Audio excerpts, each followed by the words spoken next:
को जब चरम सुख मिलता है तो दोस्तों वो सारे रिश्ते नाते भूल जाती है।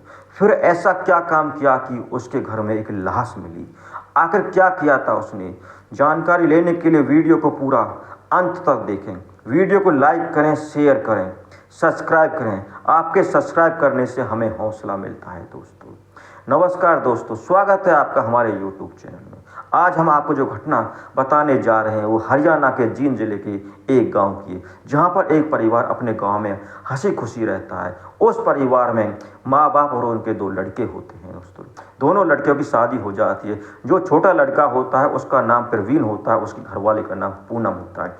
प्रवीण को दोस्तों शराब पीने की बुरी आदत होती है। उसका एक दोस्त होता है नसीब। वह नसीब के साथ रोजाना मिलकर शराब पीता है और अपने घर में आके लड़ाई झगड़ा करता है।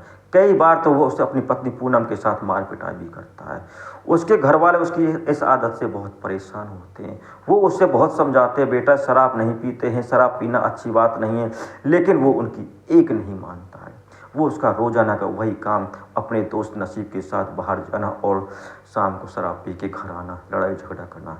इस बात से परेशान होकर एक दिन उसके माँ बाप उसको अलग करने की सोचते हैं। अलग करने की सोचते हैं, अलग ही कर देते हैं, क्योंकि अलग रहेगा, खाएगा पिएगा, कुछ भी करे, हमें परेशान नहीं करेगा। और उनका एक घर के पास में एक दूसरा मकान होता है, वो पूनम और नसीब को रहने के लिए दे दिया जाता है।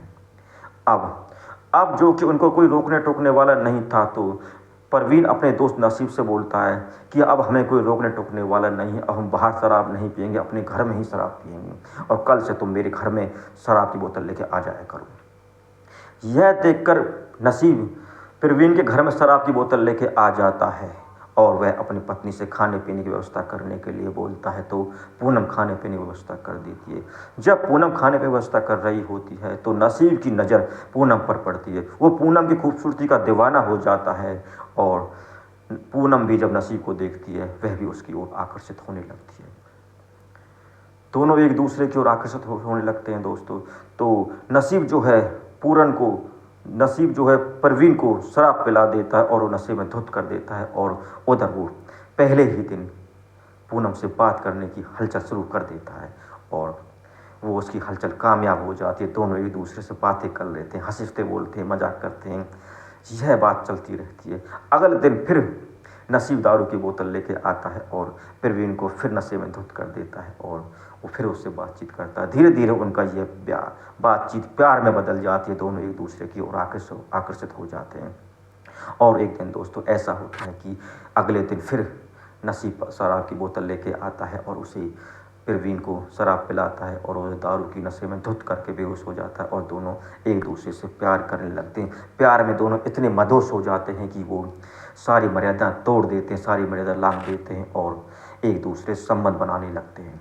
दोस्तों जब वो संबंध बनाने लगते हैं और संबंध बना के जब वो उनका दिल खुश हो जाता है और एक दूसरे से हंसी खुशी बात करते हैं, तो वही यह सिलसिला उनका रोजाना चलता रहता है। जब उनका ये सिलसिला रोजाना चलता है तो दोस्तों ये बात छुपती नहीं है। ऐसी बात आग की तरह गाँव में फैल जाती है और पूरे गाँव वालों को नसीब और पूनम की नाजायज संबंधों के बारे में पता चल जाता है।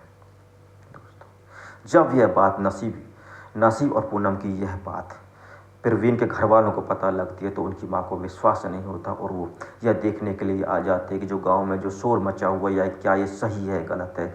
दूसरे दिन नसीब शराब की बोतल लेके आता है और प्रवीण को शराब पिला के नशे में धुत कर देता। उससे थोड़ी देर बाद ही प्रवीण की माँ उसमें घर में आ जाती है। वो प्रवीण को नशे में धुत देखकर घबरा जाती है और इधर उधर पूनम को देखती है। पूनम नसीब के साथ ऊपर वाले कमरे में चले जाते हैं दोस्तों। जब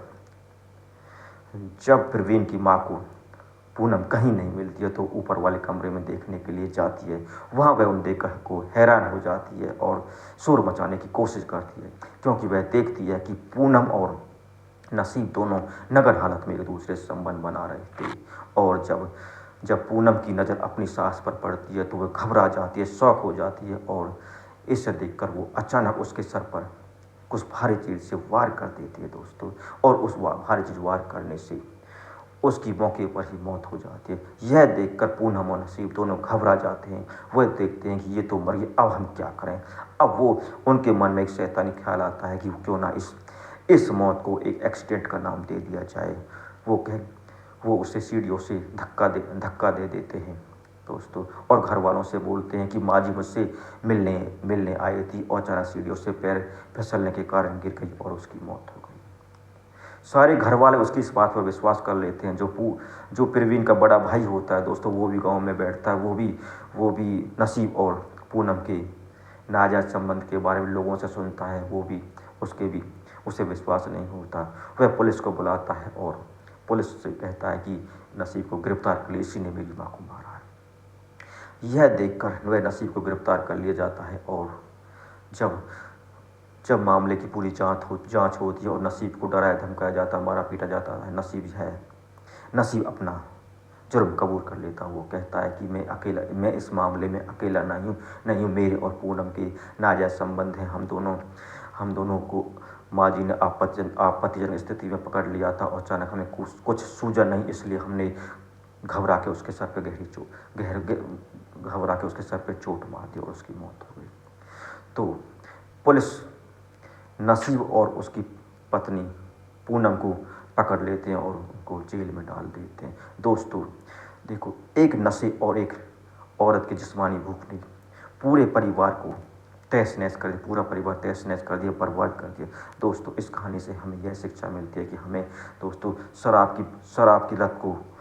की बुरी लत है, इसकी आदत नहीं पालनी चाहिए। धन्यवाद।